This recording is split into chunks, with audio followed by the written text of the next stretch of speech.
जब मैं स्वयं अपने पुत्र की दिव्यता नहीं पहचान सकी, तो देवराज इंद्र और अन्य देवताओं को उसका परिचय कैसे प्राप्त होगा?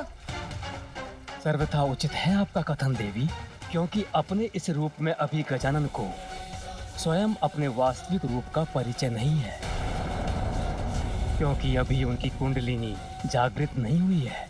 कुंडलिनी जागृत होते ही उन्हें स्वयं ज्ञात हो जाएगा कि वो पर ब्रह्म स्वरूप ही हैं। तब उन्हें अपने जन्म का प्रयोजन भी ज्ञात हो जाएगा। एक बार वो अपनी मानवीय एवं शारीरिक सीमाओं को भेद देगा, एक बार उसे स्वज्ञान हो जाएगा तो वो अपने मूल रूप में आ जाएगा, सर्वोच्च ईश्वर के स्थान पर स्थापित होगा। इसका अर्थ तो यह है स्वामी कि मैंने व्यर्थ ही देवराज इंद्र को चुनौती दी। एक दिन ऐसा आएगा जब स्वयं मेरा पुत्र गजानन देवराज इंद्र को अपना वास्तविक परिचय देगा। माँ, पिताश्री। गजानन तो परब्रह्म ही हैं, जिन्होंने एक बालक के रूप में अवतार लिया है। कुंडलिनी जागृत होते ही उन्हें स्वयं ज्ञात हो जाएगा कि वो पर ब्रह्म स्वरूप ही हैं।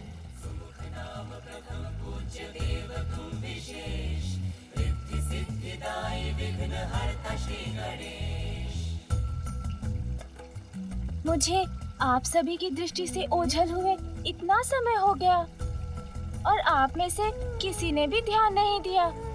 यदि मुझे कुछ हो जाता तो?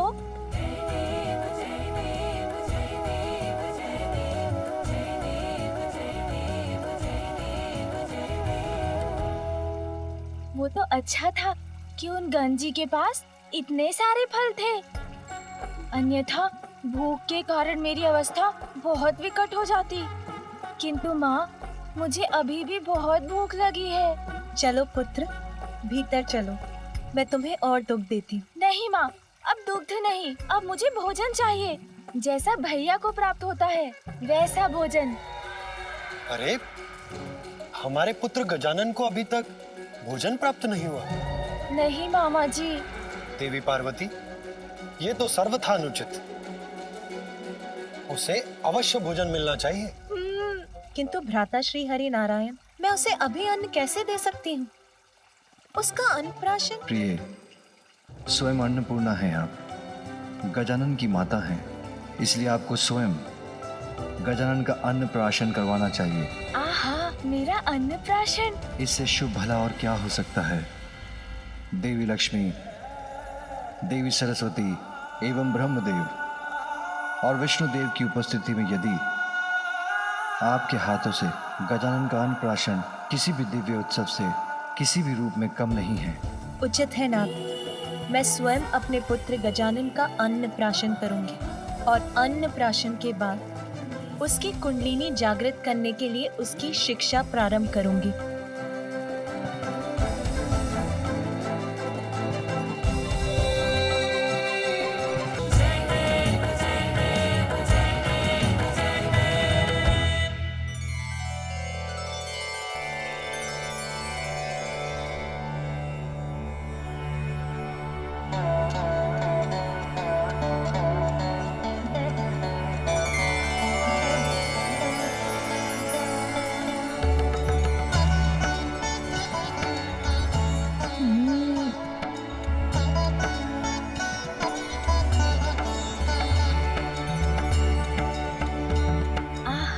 कितना सुंदर है ये, अवश्य बहुत स्वादिष्ट भी होगा।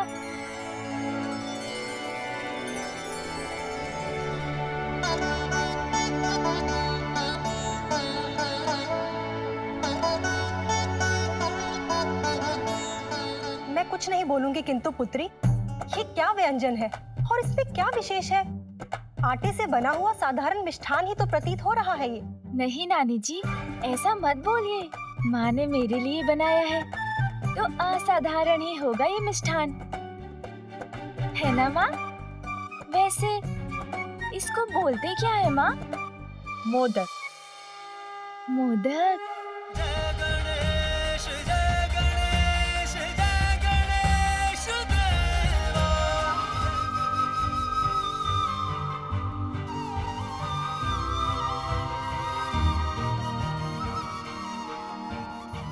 लो पुत्र।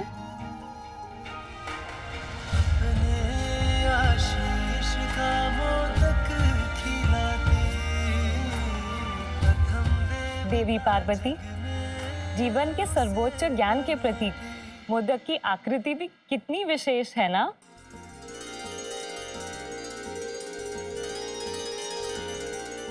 हाँ देवी लक्ष्मी, मोदक का आकार तो महाशून्य के ही समान है।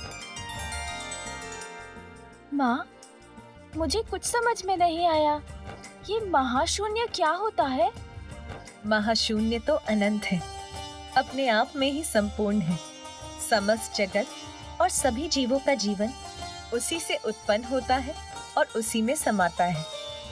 अर्थात ये तो प्रणव मंत्र ओमकार का ही प्रतीक है। इसीलिए पुत्र, जो मोदक के वास्तविक अर्थ को जान जाता है, वो संसार के दुख सुख से परे रहता है।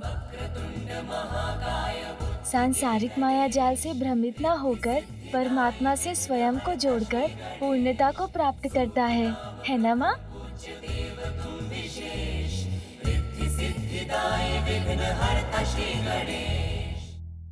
अरे अरे पुत्र, ये लीजिए भैया।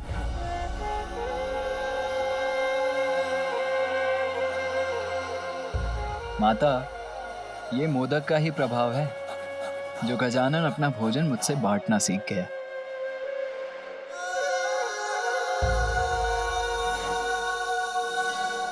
माँ, मैं समझ गया हूँ।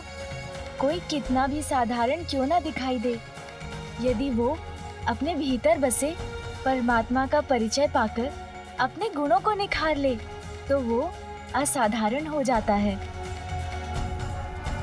आपके द्वारा बनाए इस विशेष मोदक से संपूर्ण संसार यही सीख प्राप्त करेगा और आज से मोदक सदैव मुझे अत्यंत प्रिय होगा।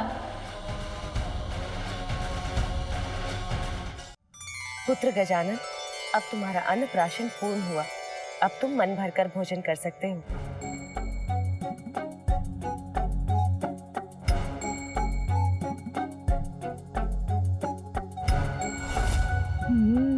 आज तो मन भरकर भोजन करूंगा।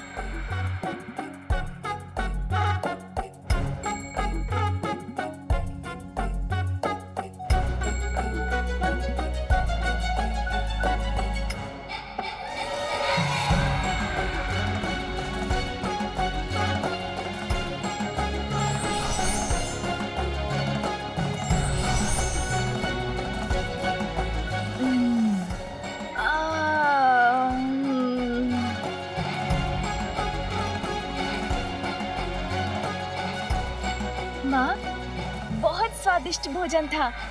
आनंद आ गया और मेरा उदर भी भर गया। आपकी अनुमति हो तो मैं निद्रा करने जाऊं? हाँ पुत्र, अपनी नानी माँ के साथ जाकर थोड़ा विश्राम कर लो।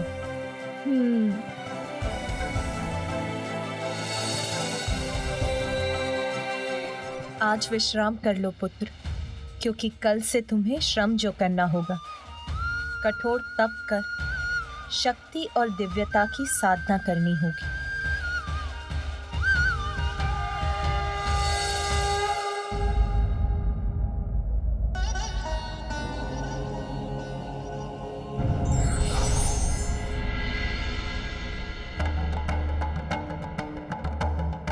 देवराज इंद्र, प्रणाम महादेव। क्या है आपकी चिंता का कारण? दक्षिण क्षेत्र में पुनः असुरों का आतंक छाया प्रभु।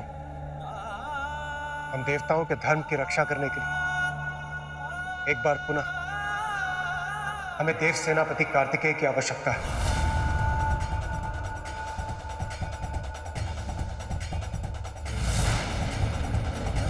अभी तो मैंने अपने लाल को ठीक से अपने हृदय से भी नहीं लगाया। कहीं नहीं जाने दूंगी मैं अपने पुत्र को। अपने पुत्र को अपने से विलग नहीं होने दूंगी और आपको भी ऐसा नहीं करने दूंगी। कार्तिकेय का यहाँ से जाना देवी पार्वती कदापि स्वीकार नहीं करेंगी।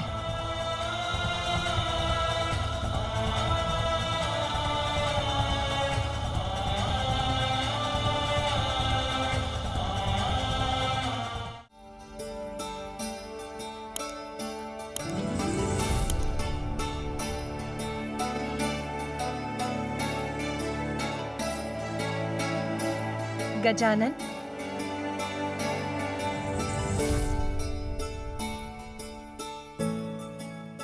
उठो पुत्र गजानन।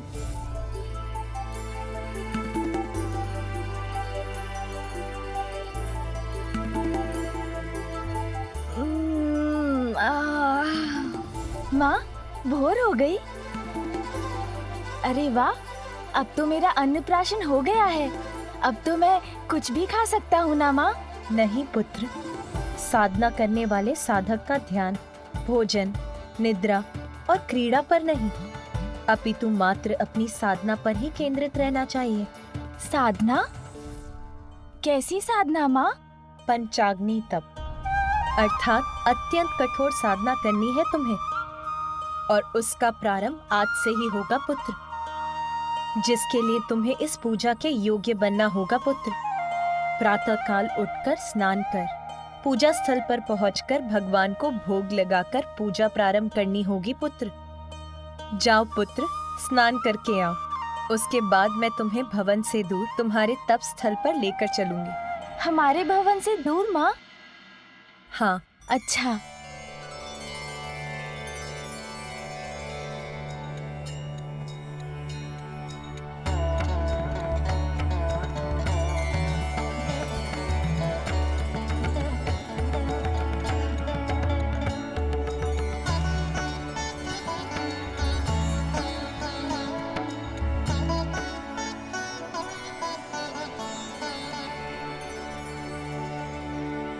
माता, मार्ग तो समाप्त हो गया।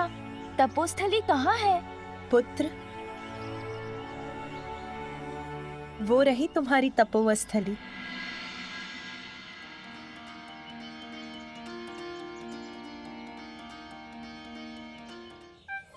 किंतु माँ, ये पंचाग्नि तप क्या होता है? इसका क्या महत्व है?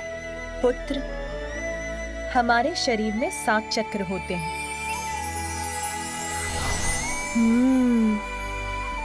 पृथ्वी से जोड़ने वाला मूलाधार, हमें सृजन की शक्ति प्रदान करने वाला और आनंद का स्रोत स्वादिष्ठान, हमारे आत्मबल, आत्मविश्वास और बुद्धि का स्रोत मणिपूरक, प्रेम, संवेदनशीलता और करुणा का स्रोत अनाहत, हमारे जीवन में सत्य के स्वर को प्रबल बनाने वाला विशुद्धि, सहज ज्ञान, अंतर्दृष्टि का केंद्र अजना और सहस्त्रार विशुद्ध पावन चेतना का स्रोत। कुंडलिनी वो शक्ति, वो ऊर्जा है जो हमारी रीढ़ के आधार स्थान पर स्थित रहती है। तप और ध्यान के प्रभाव से ये कुंडलिनी शक्ति जागृत होकर सभी चक्रों से होते हुए ऊपर की ओर बढ़ती है, और जब वो हमारे शीश, हमारे मस्तक में प्रवेश करती है तो हमें परम ज्ञान की प्राप्ति होती है। अपनी इस शक्ति को जानने के लिए हमें इन सभी चक्रों को शुद्ध करने की आवश्यकता है। पंचाग्नि तप से जागृत अग्नि तुम्हारा शुद्धिकरण करेगी पुत्र। इस दीपक की लौ पर अपना ध्यान केंद्रित कर तुम अपना तप आरंभ करोगे पुत्र। तुम्हारे ध्यान की गहराई में उतरते ही इस दीपक की अग्नि से तुम्हारे चारों ओर पंचाग्नि को प्रज्वलित करेगी, और यही तुम्हारे समस्त चक्रों के शुद्धिकरण का संकेत होगा, और फिर तुम्हें सर्वोच्च आत्मज्ञान की प्राप्ति होगी। अब भोग लगाकर तुम्हें अपने तप का शुभारंभ करना चाहिए पुत्र। हाँ माँ।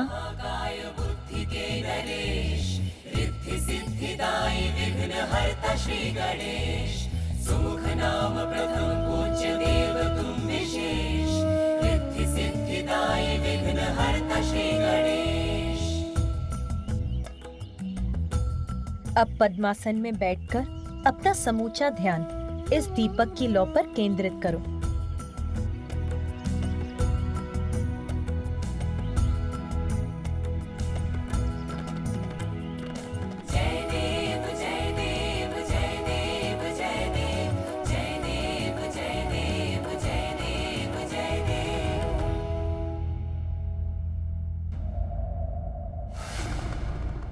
देवराज, आपको भी ज्ञात है कि अपने उत्तरदायित्वों से मुख मोड़ने का स्वभाव नहीं है मेरा, किंतु मेरा अनुज गजानन असुरक्षित है। उसे सुरक्षा प्रदान करने हेतु इस समय मेरा यहाँ कैलाश में उपस्थित रहना भी अत्यंत आवश्यक है। कुमार कार्तिकेय, ये कैलाश है, यहाँ स्वयं महादेव वास करते हैं, अर्थात गजानन सुरक्षित है। यदि कोई असुरक्षित है तो वो हम देवता हैं। हम देवताओं के सर पर संकट के मेघ छाएं। आज धर्म की ज्योति भी संकट में है और उसकी रक्षा करना आपका धर्म है। देवराज,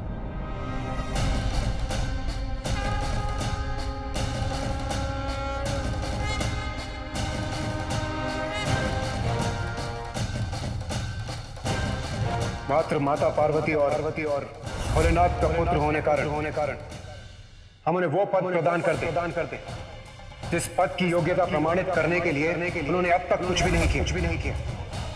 देवत्व प्राप्त करने का एकमात्र कारण योग्यता प्रमाणित करने वाला कर्म होना चाहिए, जन्म नहीं। प्रणाम माता।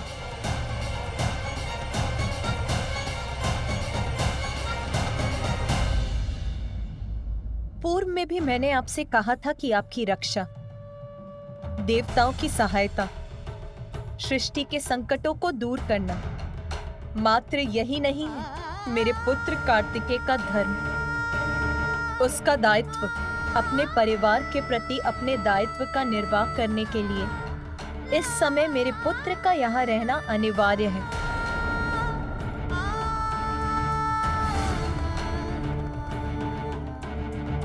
प्रभु, मैं तो केवल निवेदन ही कर सकता हूं, निर्णय तो आप ही को लेना है। और मैं आपके परिवार में हस्तक्षेप करने की दृष्टता भी नहीं कर सकता। किंतु प्रभु, आज संकट मुख खोलकर खड़ा है। उसे नष्ट करने के लिए देव सेनापति होने के नाते कुमार कार्तिकेय का दक्षिणी छोर पर होना अति आवश्यक है। प्रभु इंद्रदेव, मेरा छोटा पुत्र कार्तिकेय का अनुज गजानन एक अत्यंत कठिन तप का प्रारंभ कर रहा है आज। उसके लिए मुझे अपने पुत्र कार्तिकेय की यहाँ आवश्यकता है। तो तप कर रहा है गजानन, अर्थात माता पार्वती अपने प्रण को भूली नहीं है। यदि गजानन इस तप में शक्तिशाली हो गया तो ज्ञात नहीं वो कितना समर्थ हो जाए।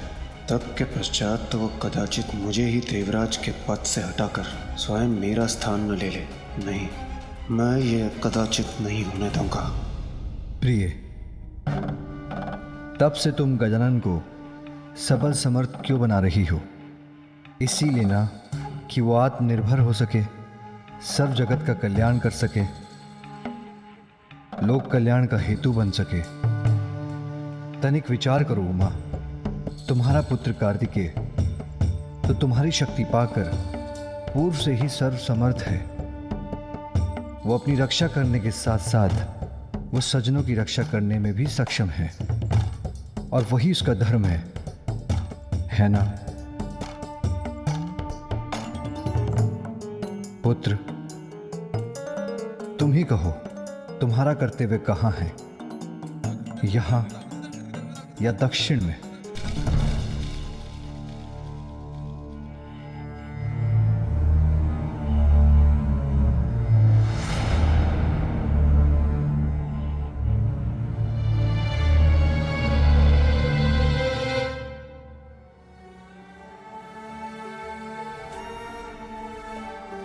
आप उदास मत होइए माता।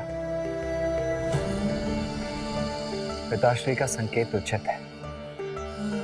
आप यहाँ गजानन की सुरक्षा का ध्यान रखें और मैं वहाँ दक्षिण में अपने दायित्व का निर्वहन करूँगा। किंतु जब भी आपको मेरी आवश्यकता होगी मैं यहाँ उपस्थित हो जाऊँगा। क्या आप मुझे जाने की अनुमति देंगी?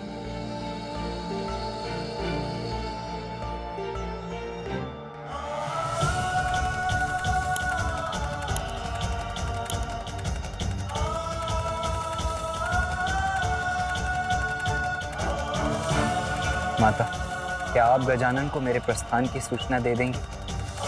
वहां जाकर उसके तप में कोई व्यवधान नहीं डालना चाहता।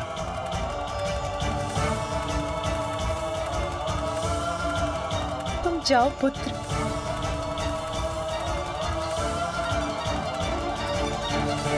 कर्तव्य के आगे अपने स्नेह का बलिदान देने का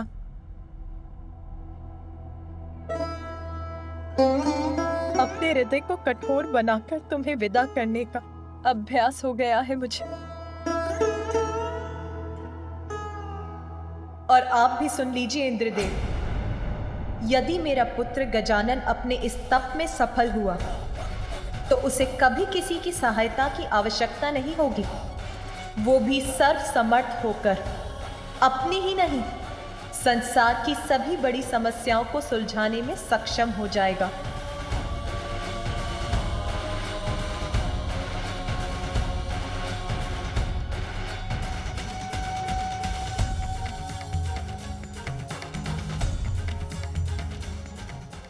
मंगलकर्ता स्वामी श्री मंगल मूर्ति, जन जन पूजे होती कामना पूर्ति। जय देव जय देव, विघ्नहरण सुखदायक देव गणराया, वांछित फल पाया जो चरणों में आया। जय देव जय देव।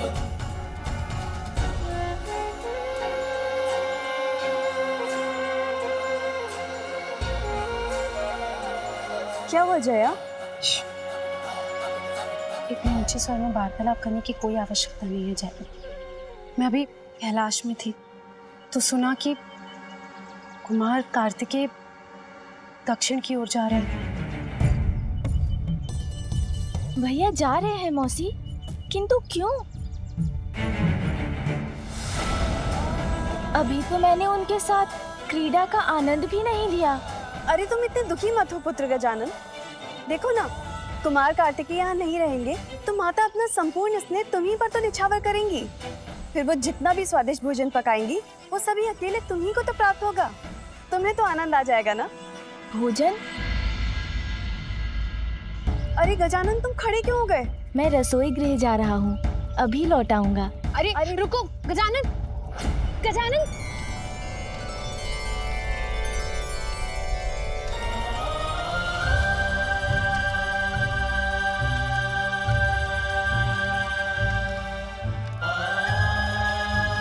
क्या चाहिए तुम्हें?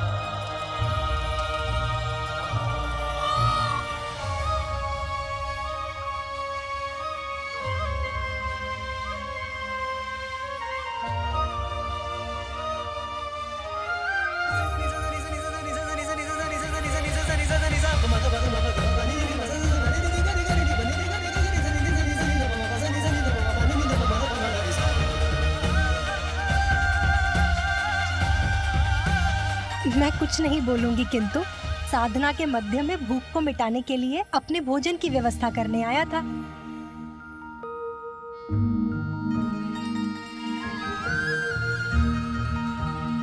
भैया, मैं आपके वाहन से भेंट कर सकता हूँ?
क्या हुआ गजानन? तुम दौड़ क्यों रहे थे? मुझे क्यों रोका? सब सकुशल तो है ना?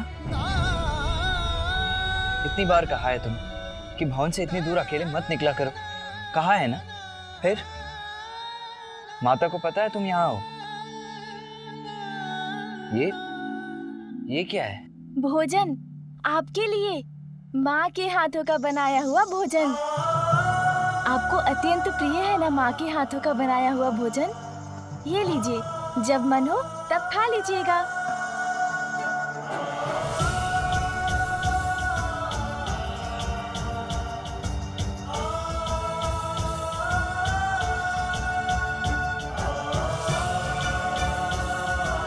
अपना ध्यान रखना गजानन, और माता का भी ध्यान रखना। अपने तप पर ध्यान देना, और हाँ, गणों को तनिक भी कष्ट मत देना। जी भैया। और माँ को बताए बिना भवन से इतनी दूर कभी मत आना। जी भैया। अब मुझे जाना होगा गजानन, और विलंब उचित नहीं है। लाओ ये भोजन दे दो मुझे, दो। अपना ध्यान रखना अनुज। जी भैया।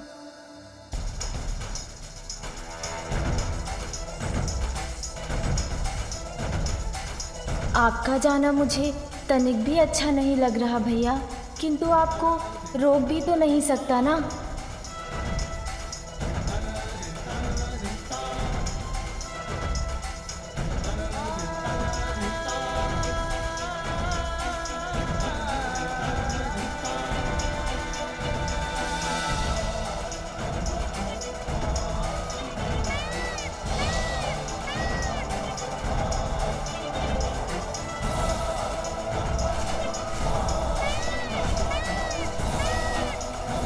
मुझसे तो भैया का जाना अभी से नहीं सहा जा रहा है। पता नहीं अब उनसे कब भेंट होगी, किंतु अब मुझे लौट जाना चाहिए। माँ ने कहा था भोग की थाल लगाकर पूजा प्रारंभ करनी है।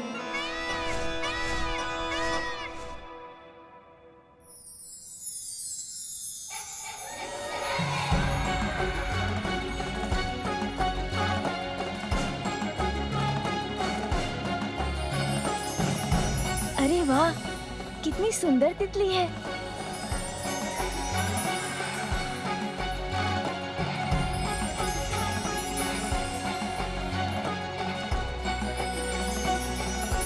अरे अरे रुको तितली।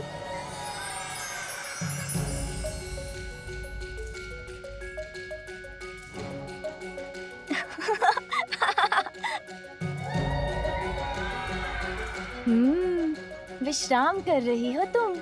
अवश्य पकड़ लूंगा इस बार तुम्हें।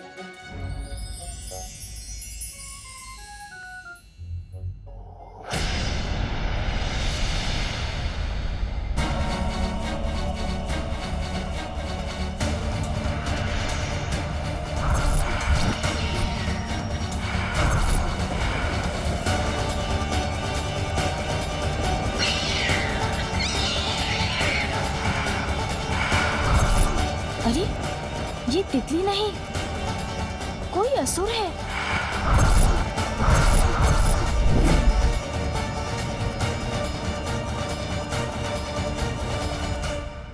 धार्मिक वीडियो सबसे पहले देखने के लिए हमारे चैनल को सब्सक्राइब करें और बेल आइकन दबाएं।